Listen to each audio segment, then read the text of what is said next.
Hello everyone, welcome back to new blog. আজকে ছিল সরস্বতী পুজো, তো আমি প্রথম থেকে ভিডিওটা শুরু করতে পারিনি, তাই আমি মাঝখান থেকে শুরু করলাম। আর আজকে আমাদের সেরকম কোনো প্ল্যানই ছিল না। পরে হঠাৎ করে প্ল্যান হলো যে ঘুরতে বেরোবো, তাই আমরা প্রথমে কামাখাগুড়ি হাই স্কুলে চলে এসেছি। আর হাই স্কুলে ঢোকার সাথে সাথেই না আমার হাতে হ্যারিকেন ধরিয়ে দিল, আর এটা ছিল পুরো হাই স্কুলের ভিউটা আর কি। যাই হোক, আজকের এই ছিল আমার সারথি, মানে যার সাথে আমি পুরো দিনটা আর কি ঘুরবো। তবে না পুরো দিন বলা যাবে না, কারণ আমাদের প্ল্যান করতে করতে রেডি হতে হতে প্রায় 4টেই বেজে গেছিল। দেন আমরা এখান থেকে বেরিয়ে যাচ্ছি তো যাচ্ছি। আর রাস্তায় এত জোড়া জোড়া ঘুরতেছে, এত ভিড়, বাবা গাড়ি ঢোকানোই যায় না।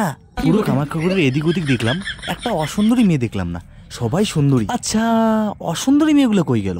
এত অসুন্দরী মেয়েও তো আছে, সবাই সুন্দরী। কলেজের মধ্যে বাবা, কলেজের মধ্যে যখন ঢুকতেছি সবাই সুন্দরী, অসুন্দরী মেয়েগুলো কই গেল? কই আমার চোখে একটাও অসুন্দরী মেয়ে পড়লো না, সব সুন্দরী সব সুন্দরী। আর আমাদের ভাগিনা এই সরস্বতী পুজোর দিনেও বউকে না ঘুরিয়ে কাজ করতেছে, এদিকে বউ তো রাগে ফায়ার। আচ্ছা, তোমরা কমেন্ট করে বলো তো, সারা জীবন তুমি কাজ করবে আর আজকের দিনে ছুটি নেবে না, এটা কখনো হতে পারে? আজকের দিনে অন্তত ছুটি নেওয়া মাস্ট। আর ব্যাপারটা হচ্ছে, বাঙালিদের কাছে সরস্বতী পুজো মানেই কিন্তু ভ্যালেন্টাইন্স ডে।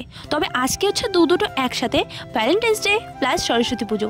আর আজকের দিনে যদি কাজ করে, তাহলে কোন বউটা রাগ না করে থাকতে পারে? তোমরাই কমেন্ট করে বলো তো। তবে যাই বলো গাইস, চারদিকে শুধু সুন্দরী সুন্দরী সরস্বতীদের ভিড়ে না গিজগিজ করছিল চারদিকটা। আমার খুব ইচ্ছে ছিল এই স্টলগুলোতে ঢুকে কিছু ফাস্টফুড খাওয়ার জন্য, কিন্তু এত ভিড় ছিল, ওরে বাপরে, আমার সাধ্য নেই এত ভিড় ঠেলে কিছু খেতে যাওয়ার।